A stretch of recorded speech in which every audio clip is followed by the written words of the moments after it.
Mumbai Pune express ವೇನಲ್ಲಿ ಮಂಗಳವಾರ ಸಂಜೆ 5 ಗಂಟೆಯಿಂದ ಟ್ರಾಫಿಕ್ ಜಾಮ್ ಉಂಟಾಗಿ ಜನ ಕಂಗೆಟ್ಟು ಹೋಗಿದ್ರು. ವಾಹನ ಸಂಚಾರ ಮತ್ತೆ ಸುಗಮ ಸ್ಥಿತಿಗೆ ತಲುಪೋಕೆ 32 ಗಂಟೆಗಳೇ ಬೇಕಾಯಿತು. ಅದೇ ಟ್ರಾಫಿಕ್ನಲ್ಲಿ ಸಿಲುಕೊಂಡಿದ್ದ ಪುಣೆಗೆ ಹೊರಟಿದ್ದ ಉದ್ಯಮಿ ಸುಧೀರ್ ಮೆಹ್ತಾ ವಾಪಸ್ ಮುಂಬೈಗೆ ಬಂದು ಹೆಲಿಕಾಪ್ಟರ್ನಲ್ಲಿ ಪುಣೆಗೆ ಹೋಗಿದ್ದಾರೆ. ಇಕೆಎ ಮೊಬಿಲಿಟಿ ಮತ್ತು ಪಿಕಾನಾಲ್ ಇಂಡಸ್ಟ್ರೀಸ್ನ ಅಧ್ಯಕ್ಷ ಡಾಕ್ಟರ್ ಸುಧೀರ್ ಮೆಹ್ತಾ ಮುಂಬೈ ಪುಣೆ ಎಕ್ಸ್‌ಪ್ರೆಸ್ ವೇನಲ್ಲಿ 8 ಗಂಟೆಗಳ ಕಾಲ ಭಾರೀ ಟ್ರಾಫಿಕ್ ಜಾಮ್ನಲ್ಲಿ ಸಿಲುಕೊಂಡ ನಂತರ ಪುಣೆ ತಲುಪೋಕೆ ಹೆಲಿಕಾಪ್ಟರ್ನಲ್ಲಿ ಹೋದ ಫೋಟೋ ವಿಡಿಯೋ ಈಗ ವೈರಲ್ ಆಗಿದೆ. ಮೈಲುಗಳಷ್ಟು ಉದ್ದದ ಟ್ರಾಫಿಕ್ ಜಾಮ್ನ ವೈಮಾನಿಕ ದೃಶ್ಯಾವಳಿಗಳನ್ನು ಸಾಮಾಜಿಕ ಮಾಧ್ಯಮದಲ್ಲಿ ಹಂಚಿಕೊಂಡ ಮೆಹ್ತಾ ತುರ್ತು ಮೂಲಸೌಕರ್ಯ ಅಭಿವೃದ್ಧಿಪಡಿಸುವಂತೆ ಕರೆ ನೀಡಿದ್ದಾರೆ. ಹೈಸ್ಪೀಡ್ ಕಾರಿಡಾರ್ನ ಉದ್ದಕ್ಕೂ ತುರ್ತು ನಿರ್ಗಮನಗಳು ಮತ್ತು ಹೆಲಿಪ್ಯಾಡ್ಗಳ ಕಾರ್ಯತಂತ್ರದ ನಿಯೋಜನೆಗೆ ಮನವಿ ಮಾಡಿದ್ದಾರೆ. ಒಂದು ಗ್ಯಾಸ್ ಟ್ಯಾಂಕರ್ನಿಂದಾಗಿ ಕಳೆದ 18 ಗಂಟೆಗಳಿಂದ ಮುಂಬೈ ಪುಣೆ ಎಕ್ಸ್‌ಪ್ರೆಸ್ ವೇನಲ್ಲಿ ಹಲವಾರು ಜನ ಸಿಲುಕೊಂಡಿದ್ದಾರೆ.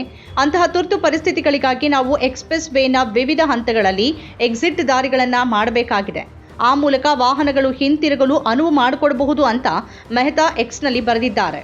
ಹೆಲಿಪ್ಯಾಡ್ಗಳನ್ನು ತಯಾರಿಸಲು 10 ಲಕ್ಷ ರೂಪಾಯಿಗಳಿಗಿಂತ ಕಡಿಮೆ ವೆಚ್ಚವಾಗುತ್ತೆ ಮತ್ತು 1 ಎಕರೆಗಿಂತ ಕಡಿಮೆ ತೆರೆದ ಪ್ರದೇಶದ ಅಗತ್ಯ ಇದೆ. ತುರ್ತು ಸ್ಥಳಾಂತರಿಸುವಿಕೆಗಾಗಿ ಎಕ್ಸ್‌ಪ್ರೆಸ್ ವೇ ಬಳಿಯ ವಿವಿಧ ಹಂತಗಳಲ್ಲಿ ಇವು ಕಡ್ಡಾಯವಾಗಿರಬೇಕು ಅಂತ ಸುಧೀರ್ ಮೆಹ್ತಾ ಹೇಳಿದ್ದಾರೆ. 8 ಗಂಟೆಗಳ ಕಾಲ ಸಿಲುಕೊಂಡ ನಂತರ ಪುಣೆಗೆ ಹಿಂತಿರುಗೋಕೆ ಸಹಾಯ ಮಾಡಿದ್ದಕ್ಕಾಗಿ ವಾಯುಪಡೆಯ ಅನುಭವಿ ಮತ್ತು ನಾಗರಿಕ ವಿಮಾನಯಾನದ ಹೆಲಿಕಾಪ್ಟರ್ಗಳ ಸಲಹೆಗಾರ ನಿತಿನ್ ವೆಲ್ಡೆ ಅವರಿಗೆ ಸುಧೀರ್ ಮೆಹ್ತಾ ಧನ್ಯವಾದ ಅರ್ಪಿಸಿದ್ರು. ಪೋಸ್ಟ್ ವೈರಲ್ ಆಗ್ತಾ ಇದ್ದಂತೆ ಪರಿಸ್ಥಿತಿಯನ್ನು ಸುಧಾರಿಸಲು ಅಧಿಕಾರಿಗಳು ಹೆಲಿಕಾಪ್ಟರ್ಗಳನ್ನು ಅವಲಂಬಿಸುವ ಬದಲು ಉತ್ತಮ ರೀತಿಯಲ್ಲಿ ಸಂಚಾರ ವ್ಯವಸ್ಥೆ ಕಲ್ಪಿಸಲು ಸಿದ್ಧರಾಗಬೇಕು ಅಂತ ಜನ ಒತ್ತಾಯಿಸಿದ್ದಾರೆ. ಫೆಬ್ರವರಿ 3ರ ಸಂಜೆ 5 ಗಂಟೆ ಸುಮಾರಿಗೆ ಎಕ್ಸ್‌ಪ್ರೆಸ್ ವೇ ಖಂಡಾಲಾ ಘಾಟ್ ವಿಭಾಗದ ಅದೋಶಿ ಸುರಂಗದ ಬಳಿ ಗ್ಯಾಸ್ ಟ್ಯಾಂಕರ್ ಪಲ್ಟಿಯಾದ ನಂತರ ಮುಂಬೈ ಪುಣೆ ಎಕ್ಸ್‌ಪ್ರೆಸ್ ವೇನಲ್ಲಿ ಸಂಚಾರ ಜಾಮ್ ಉಂಟಾಗಿತ್ತು. ಅಪಘಾತದ ನಂತರ ಟ್ಯಾಂಕರ್ನಿಂದ ಪ್ರೊಪಿಲೀನ್ ಅನಿಲ ಸೋರಿಕೆ ಆಗ್ತಾ ಇರುವುದು ಕಂಡು ಬಂದಿದ್ದು ವಾಹನ ಸವಾರರಲ್ಲಿ ಭಯ ಹುಟ್ಟಿಸಿತು. ಪೊಲೀಸರು ತಕ್ಷಣ ಮುಂಬೈ ಕಡೆಗೆ ಸಂಚಾರವನ್ನ ಸ್ಥಗಿತಗೊಳಿಸಿ ಪುಣೆಗೆ ಹೋಗುವ ವಾಹನಗಳನ್ನ ಬೇರೆ ಕಡೆಗೆ ತಿರುಗಿಸಿದ್ರು.